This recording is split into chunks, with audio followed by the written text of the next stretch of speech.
Welcome everyone. This presentation is for the candidates appearing in TET, UPSC, State Public Service Commissions, SSC examinations and related competitive examinations. The economics part of the general studies paper, and within economics today we'll focus on financial institutions and some of the key areas of focus that each and every candidate must keep in order to do well in the examination. When we say financial market, it means a market that deals with finances like deposits of funds, loans, investments, etc. Financial market has two sub-markets, money market and capital market. And the institutions that work under the money market and capital market are called financial institutions. This is the broad understanding of the financial market and the financial institutions. Now let's go deeper into this area.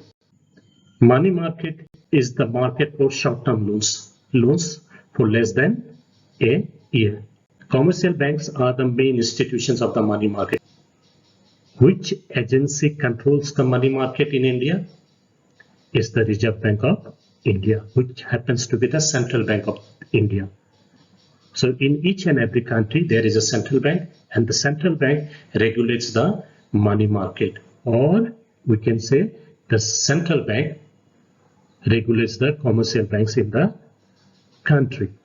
The headquarters of the RBI is in Mumbai, and Mumbai is also known as the financial capital of India. The RBI was set up on the recommendation of the Hilton-Young Commission, or also known as the Royal Commission on Indian Currency and Finance. It started functioning from 1st April 1935, though the Act was passed in 1934. After independence on 1st January 1949, the RBI was nationalized. It means government took over the control of the RBI through this act. RBI transferred to Public Ownership Act 1948. So this can be another objective question. When was it nationalized? Under which act the RBI was nationalized? 4 options given. You have to pick up the right one. The present governor of the RBI is Shri Shaktikant Das. And to control the money supply and also to regulate the commercial banks and the money market, the RBI comes up with the monetary policy every 2 months. So 6 times a year, the RBI revises its monetary policy. The Imperial Bank of India was nationalized on 1st July 1955, and this bank is now known as the State Bank of India. The 5 associated banks of the SBI and the Bharatiya Mahila Bank were merged in 2017. So these 5 associated banks, which are State Bank of Patiala, State Bank of Bikaner and Jaipur, State Bank of Mysore, State Bank of Travancore and State Bank of Hyderabad. Government approved the merger on 1st April 2017, but SBI could implement it from only 1st October 2017. So effective date of merger was 1st October 2017, though government approved it with effect from 1st April 2017. We saw a major nationalization drive carried out in 1969 when 14 private sector banks were nationalized. When RBI was nationalized, when SBI was nationalized, when these 14 banks were nationalized, again 6 more were nationalized in 1980, the shareholders were given adequate compensation. It was not that without paying any compensation, government took control of these banks. In 2021, we had 12 public sector banks in India, including the State Bank of India. Why we have 12? Because in 2020, some banks were merged. They were merged to make them bigger banks. to function well and also to survive the competition in the market. Syndicate Bank was merged with the Canara Bank. So we have Canara Bank now, no Syndicate Bank. Allahabad Bank was merged with the Indian Bank. Andhra Bank and Corporation Bank, these two banks were merged with the Union Bank of India. Likewise, Dena Bank and Vijaya Bank were merged with the Bank of Baroda. So this can be a tricky question for you. If the question is, which two banks were merged with Bank of Baroda, and four options given, Dena Bank, Vijaya Bank, Andhra Bank, Corporation Bank, you are likely to get confused. Now we can move to capital market. Capital market is the market for long-term loans, loans given for more than a year. There is a window period in terms of repayment. Commercial banks never provide that kind of loans. They can provide loans for recurring expenses, but not for investment purposes. Development banks, insurance companies, mutual funds, stock markets are the main players of the capital market. The development banks, insurance companies, mutual fund companies are known as non-banking financial institutions or corporations. When we say banking financial institutions, basically we mean the commercial banks. So there can be question. Four names are given, and the question asks you to pick up the institution which belongs to non-banking financial institution category. I'll mention some of the names of development banks, insurance companies. It will help you to find out the non-banking financial intermediaries or institutions or corporations. Insurance Regulatory and Development Authority of India, IRDAI, which was established in 1999, is the agency that controls, regulates the insurance market. We have to understand that for each segment of the economy, there is a regulator, there is an apex institution, there is a watchdog. Because without regulator, we don't expect the various institutions to perform as per the requirements. SEBI, Securities and Exchange Board of India, which was established in 1992, regulates the stock exchanges or the stock market in India. The stock exchanges or stock market is the place where the shares, debentures, bonds of the companies are bought and sold. Bombay Stock Exchange was established in 1875 by Premchand Roychand, and BSE is located at Dalal Street in Mumbai. As soon as we say Dalal Street, BSE comes to our mind. BSE is Asia's first stock exchange. So the buying and selling of shares, debentures, etc. take place in the stock exchange. And whether there is more buying in the stock exchange on a given day or more selling, one single figure tells us about the trend in the stock market. And that index of the Bombay Stock Exchange is known as Sensex. So besides Bombay Stock Exchange, we have National Stock Exchange. And this one was established in 1992. But SEBI recognized it in 1993 and NSE started functioning from 1994. So you have to be careful whether the question is about the year of establishment, about of recognition, or about the commencement year. Accordingly, the year will vary, 92, 93 and 94. Sensex is the index of Bombay Stock Exchange.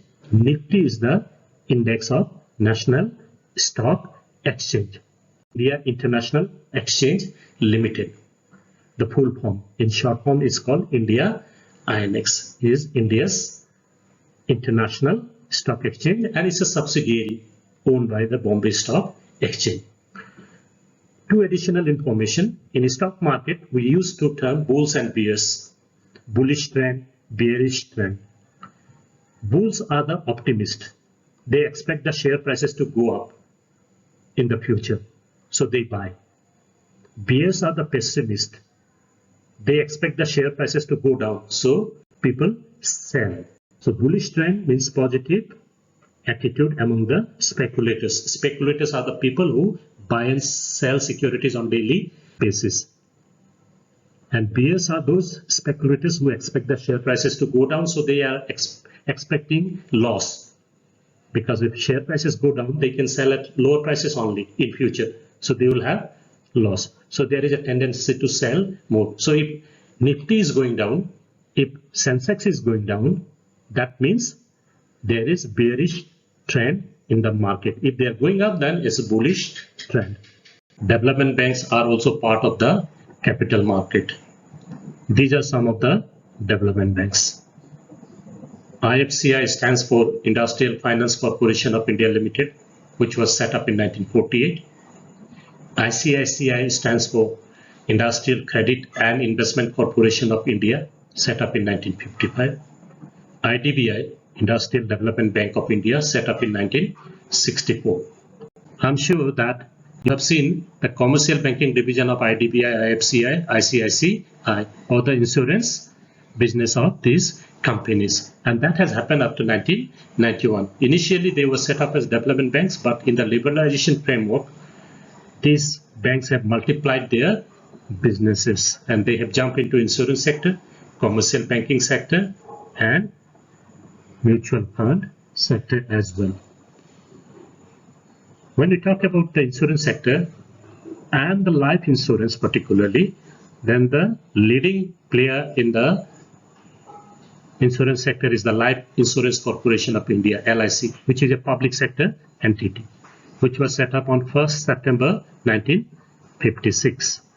If we look at the general insurance, house insurance, car insurance, health insurance, etc., there are many private players, but the four public players, government sector companies are the New India Assurance Company Limited, United India Insurance Company Limited, the Oriental Insurance Company Limited, and National Insurance Company Limited. Now the question can be, which one of the following is not a public sector general insurance company in India? So three options will be correct. So you have to pick up that odd one. NABARD, National Bank for Agriculture and Rural Development. This NABARD is misleading to some extent because there is no meaning of A. NA stands for national, then B for bank, and agriculture and rural development. Established on 12 July 1982, and this is the Apex Bank, premier bank for controlling agriculture credit in India. Another Apex Bank for credit to small scale industries, MSME sector, micro, small and medium enterprises. So the investment limit for micro enterprises is different, for small enterprises is different, for medium enterprises is different. So SIDBI was established on 2nd April 1990 as an apex institution to look after the credit needs of the small scale industries at that time and now MSME sector in India. One premier financial institution that we have for Northeast India is NADFI. I is small. Why? Because this corporation limited doesn't come here. So Northeast Development FI Finance Corporation Limited. Always remember this one because many students get confused with this one. And when we have these acronyms, one of the criteria of setting an acronym is to make it user-friendly. Such an acronym which can be pronounced easily. Now, if it is written as NEDFCL, it's difficult to pronounce it or difficult to use it. NADFI is more user-friendly. Northeast Development Finance Corporation Limited, set up on 9th August 1995.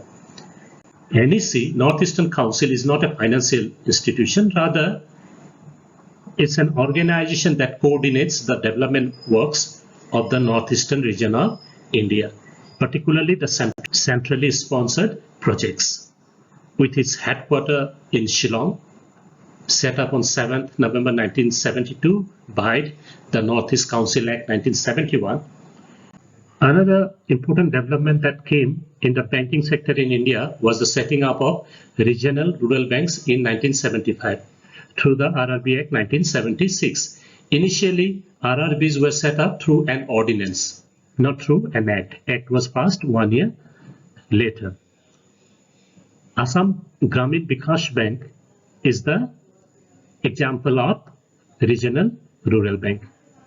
Of course, AGVV came in 2006, but before that, the 5 regional rural banks that we had in Assam were Pragjyotish Gaolia Bank, Lakshmi Gaolia Bank, Kachar Gramin Bank, and Subansiri Gaolia Bank, as well as Langpi Dehangi Rural Bank.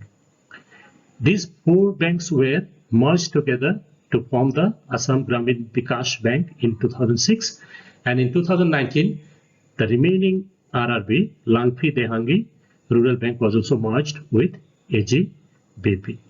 When we talk about self-help groups and microfinance, one name that comes to our mind is Mohammad Yunus, who happens to be the founder of Gramin Bank of Bangladesh, who won the Nobel Peace Prize. And he brought this concept of self-help groups and microfinance way back in 1975. In India, the self-help group movement started in 1986-87, and NABARD led the initiative.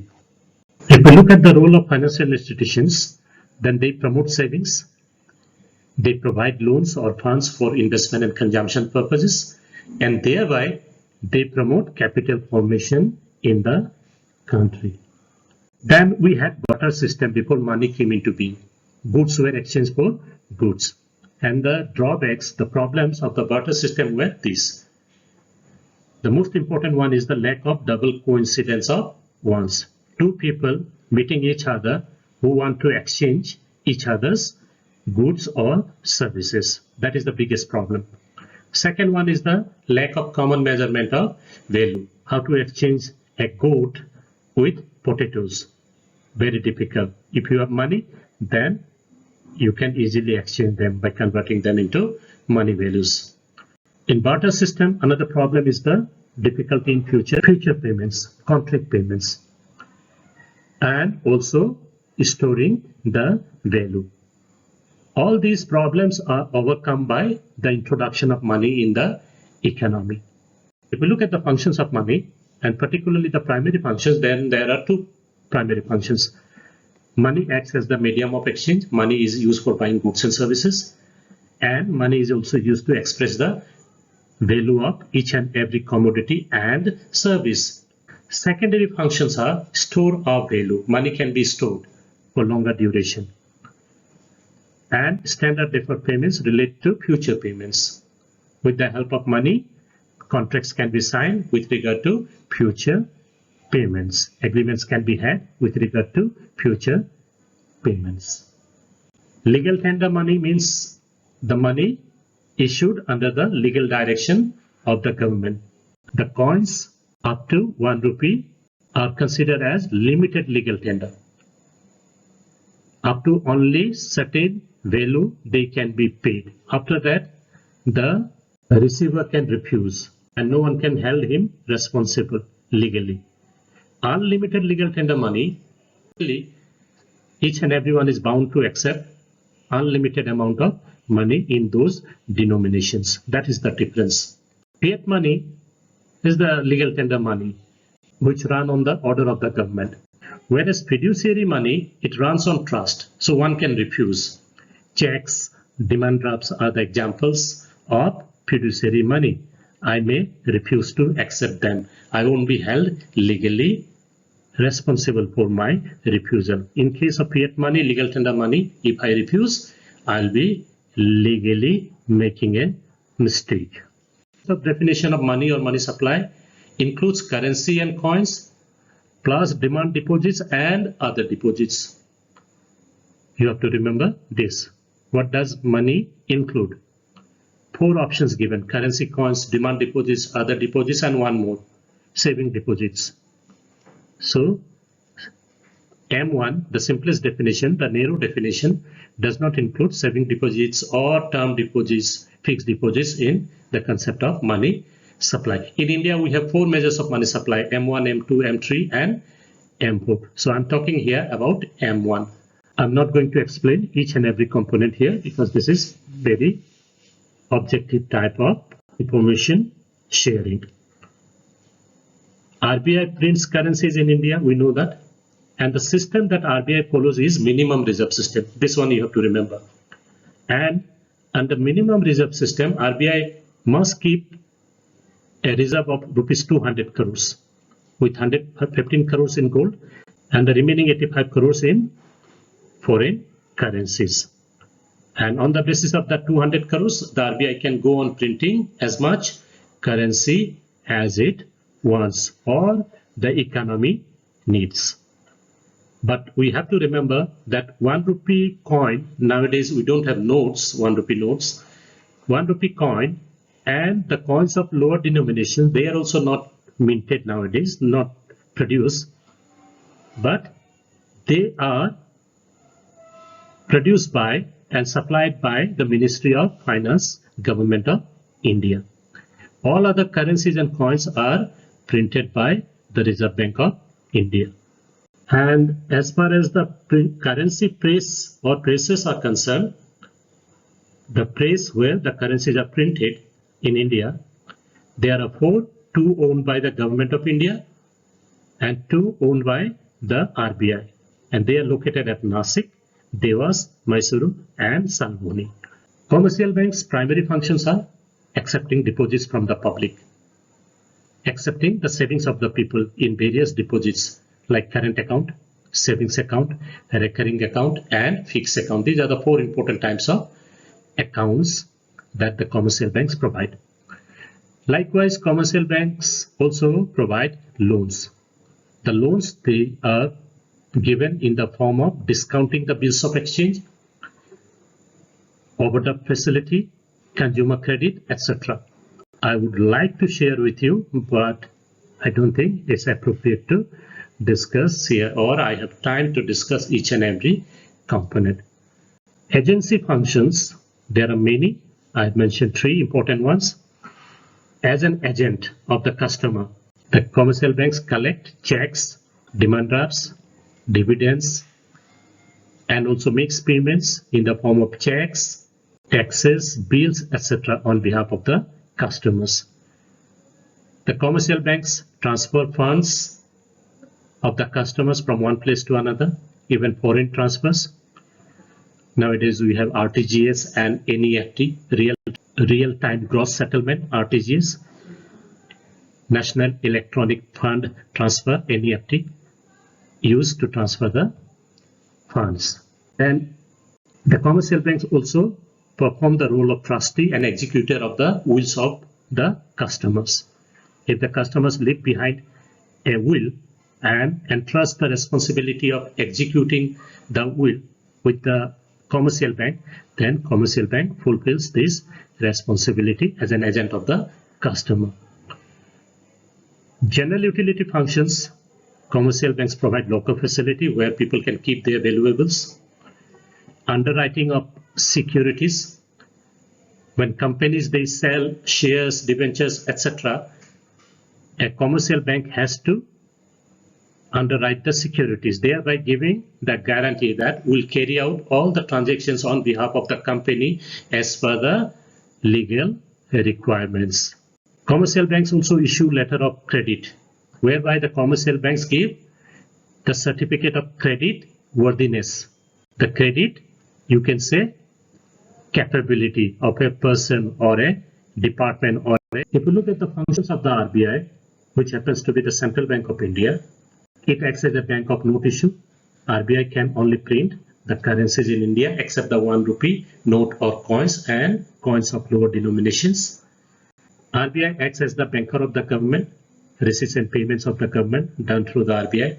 Agent of the government, RBI collects loans, makes the payments of loans on behalf of the government, and also acts as the financial advisor because RBI has the expertise, knowledge.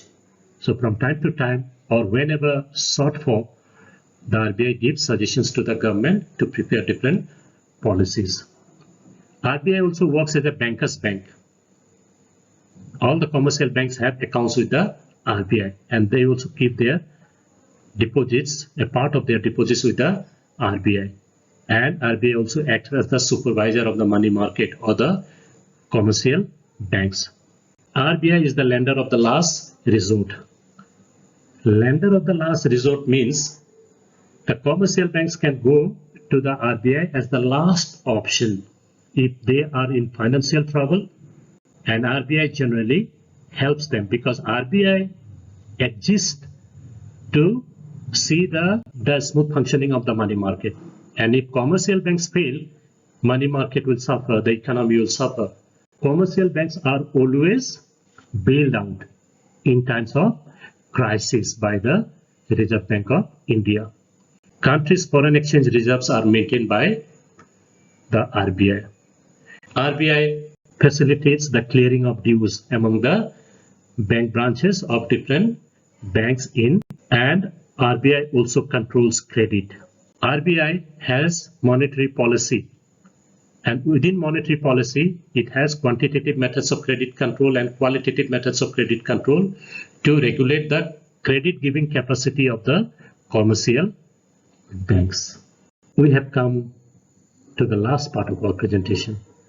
Functions of NEC. NEC functions under the Ministry of Donor, Development of Northeastern Region.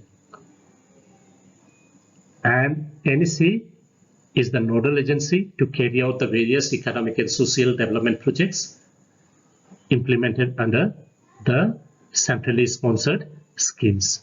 And it covers the 8 states of Northeast India, 7 sisters plus little brother Sikkim.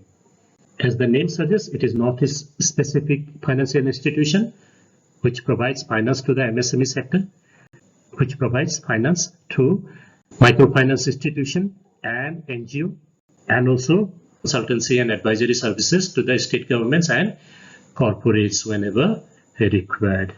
Complete coverage of the financial institution, but I use my experience and try to cover each and every important aspect of financial institutions that I could think of.